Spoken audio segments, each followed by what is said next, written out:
Hello guys, Arkand here. Welcome to another toe dip. This is Mare Solatium. Quite an elegant VN name. Solatium means a thing given to someone as a compensation or consolation.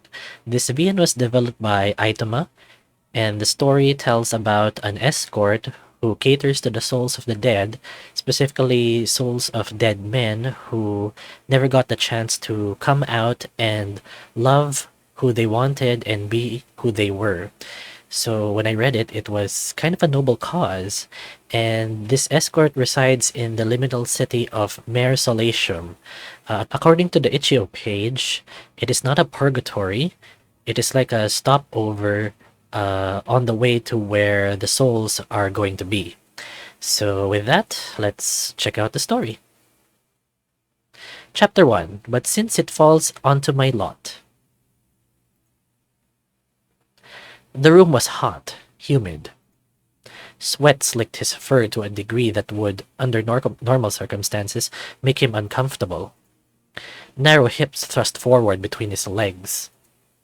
He felt full. So pleasantly full.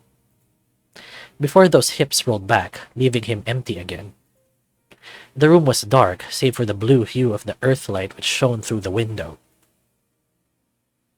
A scruffy chin entered his vision. A broad, toothy grin taunted him. It was wicked and lustful. Okay, there's some NSFW there. Gotta censor that. Please, Jacob. The weasel snickered at the sound of his plea, then ever so slowly rolled his hips forward. He felt full again, his legs wrapped around the lithe man's waist, locking him in place, refusing to let him pull back. Naughty, Dahlen. You know better than that. Jacob tugged on the leash in his hand, pulling the deer forward enough that he could easily lean down. He stopped a hair's breadth away, taunting him with the kiss he so desired. He wanted to taste the cigar smoke on the weasel's breath and trace those sharp canines with his tongue. Ease up. He did as ordered and relaxed his legs. Then the weasel took his cigar in hand and planted his muzzle on Dahlen's. The weasel filled the cervid's mouth with smoke as their tongues lashed against one another. His taste was hot and sweet. The flavors of smoke and blueberry mingled on his tongue. The tobacco smoke filled his muzzle and nose, and he held it trapped within him even as Jacob pulled back. That's it. Hold it for a moment. Now, let it go. Dahlen's eyes fluttered as he exhaled the smoke through his nostrils. A small rush of relief filled his head as he did so, punctuated by Jacob rolling his hips into him once again. His chicken jumped against his belly. A thick glob of pre-cam escaped him. They had been at this for hours, ever so carefully reaching the precarious tip of pleasure before pulling back from the edge. His body ached for release, but the release was nothing compared to the act. Dahlen would savor it when it came for sure, but having his body endlessly mastered by his lover was far more satisfying. And Jacob was all too ready to please. He wanted this to go on forever. To be bound in an endless cycle with this man, never reaching the peak of pleasure, but casually riding upon its waves, rolling in circles upon the ebb and flow. The sound of stone rapping against stone met his ears. Someone was at his door. Dahlen, I know you're in there. Bones and joints cracked. How long had it been since he last moved? How long had it been since Jacob's voyage? Dahlen, it's been 706 days, lunar days, since you left your apartment. We have new staff who are talking about you like you're a fucking ghost story. He did some basic math in the back of his head while rolling his wrists and popping his knuckles. That was what, 50? 55 some odd Earth years? He felt his head clunk against one of his numerous bookshelves. One of his antler caps must have fallen off while he was asleep. Sure enough, he saw his reflection in the window and saw one antler was huge and twisting a solid foot or so beyond the top of his head. Judging by its growth, the gold cap must have only fallen off in the last year or two. I heard your joints cracking through the walls. I know you're awake. For someone without conventional ears, the overseer had unreasonably good hearing. Dahlen! With a groan, the deer rose from his bed. He craned his head back as he pushed his hips forward. He could feel that familiar old pressure in his spine resisting the movement for a moment, before the sound of a dull crack filled the room. Sweet matron! What was that? Was that your spine? Are you okay? Shut up, Apsides. I'm awake. I'll be downstairs in a few minutes. An agitated grumble came from the other side of his front door. You better be. Your sister has been looking for you. That wasn't surprising. Magda became consistently more agitated every time he hibernated. It was only because she was concerned, yes, but her concern seemed incapable of finding acceptable targets. I'm sure she is. He turned and pulled the pillows and cushions off his bed, discarding them on the floor until he located his lost antler cap, wedged between the thin mattress and the wall. There we are. Cap in hand, the Servid meandered over to his conservative bathroom and retrieved a large metal file he kept in the medicine cabinet. Olivine eyes gazed back at him in the mirror. His fur, thankfully, never grew beyond a certain length, but the singular antler that had gone unchecked reached up beyond the purview of the mirror. I should really just get these permanently affixed. I keep telling myself I'm gonna do it, and then I don't. Firmly grasping the overgrown antler in one hand, he took the file in the other and ground it against the bone-like protrusion. It took him a few minutes, but eventually the excess was easily snapped off, which hurt, but it wasn't anything he hadn't done before. Same as Jacob. Setting the discarded antler down, Dahlen used the file to shape the now shortened remains to match its counterpart. He sometimes wished his antlers would just grow and shed like the feral deer of the mortal realm, but that arrangement also produced a lot more mess with a lot more regularity. At least I don't bleed all over the place. That's something. He stepped over to the tub and quickly showered himself off. His soaps must have been replaced by the centuries over the years as they were all still fresh and untouched, though the bottles had certainly changed in design. 50-some-odd years of sleep could actually work up a small bit of grime in the fur, and he wouldn't tolerate that for any longer than he had to. Once he was finished and had replaced the golden cap that would prevent the antler's growth, he made his way back to the main room. Earthlight illuminated his home through the singular circular window next to his bed. Beyond the glass, Dahlen eyed the liminal city. It was more or less the same as it was when he went to sleep all those years ago. There were a couple changes here and there. The roof of the building closest to his now had a dome shape to it. The great library that sat upon the cliff above the city seemed to have acquired a new wing. And there was a new clock tower which stood over by the harbor. Well, it's nice to know this place functions just fine without me. A sigh escaped his muzzle. I should probably get downstairs. If Magda's here, she's probably giving Apsides a headache. He pulled his sash from the hook next to the door and fastened it with a golden crescent around his shoulders. Oh, looks nice. He's still naked, so gotta censor that. Then, with the snap of his fingers, his shadow darkened to a deep green color before crawling up his body, obscuring his lower half from view. And look at that. Oh, it looks elegant. Standing there for a moment, an image flashed through his mind, a memory of a scrap of paper fading from existence.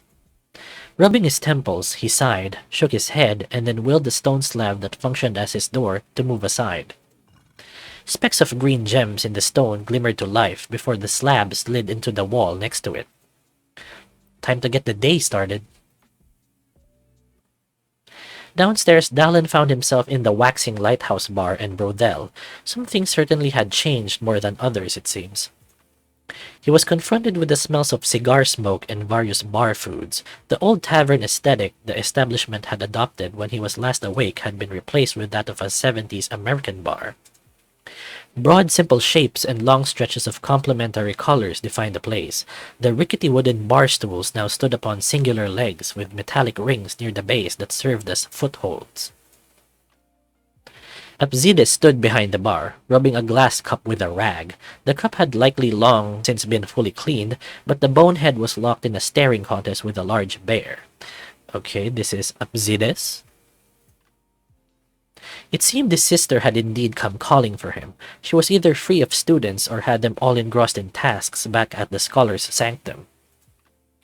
Magda didn't normally visit the wax. Her nature left her with a predisposition that made her uncomfortable with the brodel side of the business, but so long as no one was boning out in the open, she could handle it well enough.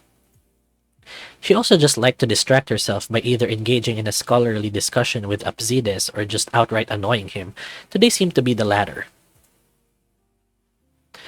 Apsides.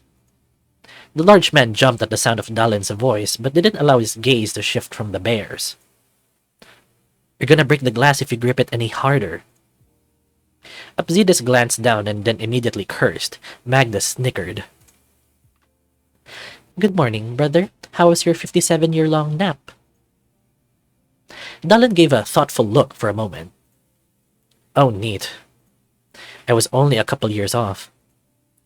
I'm fine, Mags. Sorry I took so long coming downstairs. One of my caps had fallen off while I was asleep. The bear quirked a brow at the servant. Oh? How long did it get this time? He shrugged. Maybe a foot or two? I didn't really measure. Oh, and it was the right one this time. Apsides snapped his fingers and cursed under his breath again. Magda gave the bonehead a sneer. What did you bet? Both caps and another forest situation. Dahlen shook his head at that, remembering the time he'd awoken because he could no longer move his own head while he slept. His antlers had filled his living room and had been threatening to grow through his front door. It had taken him a solid hour to snap both antlers off and then a day to break it all down and repair the damage, and yet he still didn't want to get the caps permanently affixed even after that debacle. Matron, spare me a fate such as that again. Magda and Apsides both chuckled at that. Nonsense aside, how are you feeling, brother? The bear placed a hand on his arm and silently urged him to sit next to her at the bar. He did so without a fuss, and Apsides placed a cup of strawberry milk before him. He took it and savored the sweet, creamy flavor before slumping over the bar. I'm okay. Okay enough to work, I think. His sister and Apsides gave each other a look. How about instead of diving straight into taking another client, you instead just peruse your options? We have a few coming ashore in a short while. Get a feel for them and then consider if you're ready to take one. I'd rather you didn't take a client at all, Dahl. At least not so soon. You've barely just awoken. You haven't been outside in 57 years. Even Silas was starting to get worried about you. That was surprising. The Chimera was typically the easiest going about his rest periods. He hadn't even realized Dahlen had partaken of them on several occasions. Listen, I know I've been out for a long while, but my work is important. It's why Our Lady allows us to rest as long as we like, whenever we like. The others don't vanish for decades at a time. Magda. Apsides growled low in his throat. Dahlen jumped a little at the sound of it. Get your hackles down. It's a fair point. Her own growl was much lower, and whether Dahlen liked it or not, Magda's statement was true. The others in his line of work rarely needed as much time to recover between clients. But they had also been made differently. They never got attached like he did. Sister, I understand your worry, and I know that Matron allows me as much rest as I want, but I cannot rest on my laurels forever. 57 years is far too long for a rebound nap. The bear's shoulders sagged a little at that while an agitated groan escaped her maw. Just promise me that with whatever clients you see today, you will truly take your time considering whether or not you work with any of them at all. As overbearing as she could be, Dahlen reminded himself her complaints were of love and concern. Dahlen gazed at the cinnamon bear for a short while before reaching up and adjusting an errant strand of hair, tucking it behind her rectangular ear. He sighed. I promise to take my time and consider my options carefully. She smiled and pulled him under one arm for a hug, causing his bar stool to lean precariously for but a moment before releasing him. Good enough. If you end up with any scholarly souls, bring them to my classroom later. I always have room for a student that will allow me to see my brother more often. Oh, and do not take that as any sort of tacit approval from me to take a client. The expression she gave was drier than the earthly deserts of their living realm. Absides coughed. That's a good idea. If we can't get you to not take a client, then we can at least lighten the load. If you end up with anyone who is athletically inclined, I'll let Silas know to expect them. Dahlen felt as though he could roll his eyes all the way into the back of his skull. He'd barely been awake for more than an hour or two, and they were already treating him like his heart had been carved from calcite or talc. Fine. Just promise me you'll leave me to what I must do outside of your meddling. The both of them had the nerve to look smug that he'd so easily caved to their suggestions. Works for me. You can come with me to meet them at the docks. The wind should be delivering them soon. The overseer finally remembered to place the cup he'd been cleaning down before opening a drawer on the other side of the bar, and fishing out the dark green sash he'd usually wore while on business. If you'll be minding him a bit longer, then I'll see myself off. Some of my students are impetuous cubs who can't be left to their own devices for too long. She pulled Dahlen in for one last side hug, squeezing his shoulder before making her way out of the bar.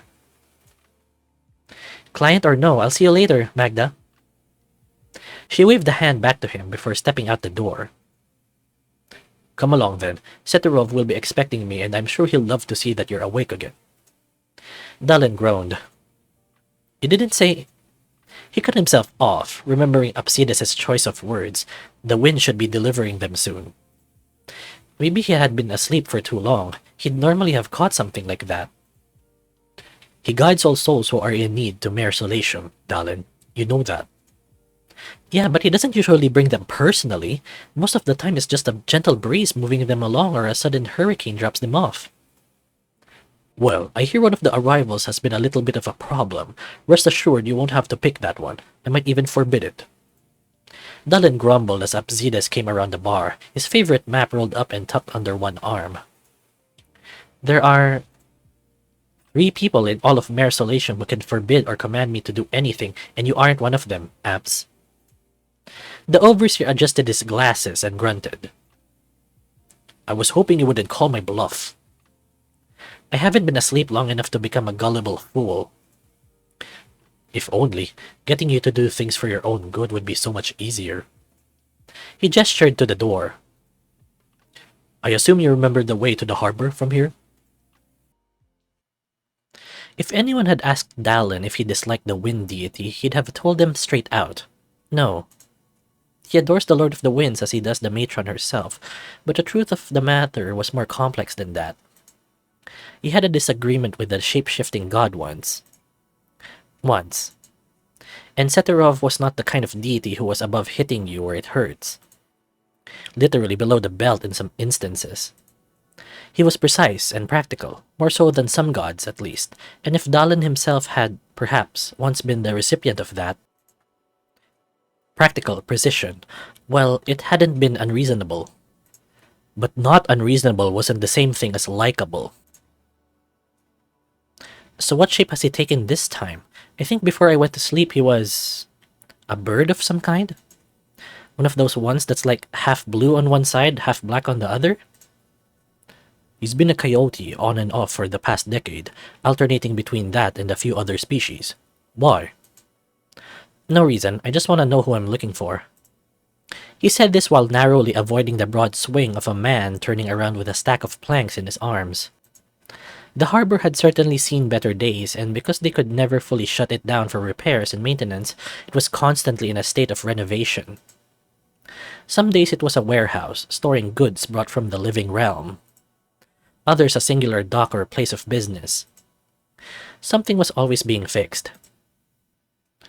The pair came around the corner of a warehouse just as a gentle breeze met their backs. Suddenly, the sound of the crowd they had been in was decidedly far away, and they stood on an old pier, probably the oldest one from the looks of it. Thank you for hastening our arrival, Seterov. Absides adjusted his glasses, as Dahlen took in the presence of the man before them. He was a coyote at present, just as Apsides had said. He was taller than the deer remembered, a bit lankier as a result as well. The long poncho he wore hung from his shoulders like a tapestry, silver embroidery threads shimmering in the earthlight amidst a plain of green cloth. "You're late." Apsides gave a soft chuckle in response. "Yes, well, we weren't expecting Dahlen to actually get up today." Dahlen groaned. This was the last thing that he needed, but he gave Seterov a small wave anyways. The god was stoic as usual, save for giving a small wave in return. The wave also, apparently, served the secondary purpose of drawing Dahlen closer via a small rush of wind. Looking back, he saw a short, heavy-set cat standing where he had been by Apsides' side. Seterov craned his head down to examine Dahlen. "You need some fresh air, then. Michael, stay with Apsides. He may look scary, but he has not been known to bite." Apsides and the cat looked between each other and nodded at the lanky canine, the cat much more nervously. "What is with everyone in my life trying to make decisions for me?" Seterov gave a bemused snort in response to Dahlen's grumbling. "Do not sleep for 57 years, and others may feel less inclined." Dahlen raised a hand with a retort on his lips when Seterov's cloak billowed in a sudden gust of wind. The fabric grew and stretched, obscuring his vision for all of a moment before contracting back to its original shape.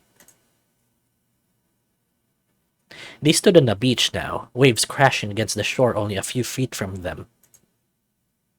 "Wait here. Just breathe in the sea air and relax." Dahlen still had a thing or two to say, but the sea air was wonderfully relaxing. Any response he had originally planned to give passed from his lips with a tired sigh. "All right." The god walked calmly toward a man sitting upon a collection of stones, his body obscured by an off-white cloak with a spear resting against his shoulder. He looked to be a seal from what Dahlen could spy. Seterov sat down next to the seal on the rocks. The seal didn't react. This was probably going to take a short bit. Psychopomp work was like that. In Greek mythology, a psychopomp is a guide of souls to the place of the dead. A lot of baggage was accrued very quickly when one died, and the first person to find you in the afterlife bore the brunt of it. A particularly large wave crawled its way up the shore and smacked at Dahlen's feet.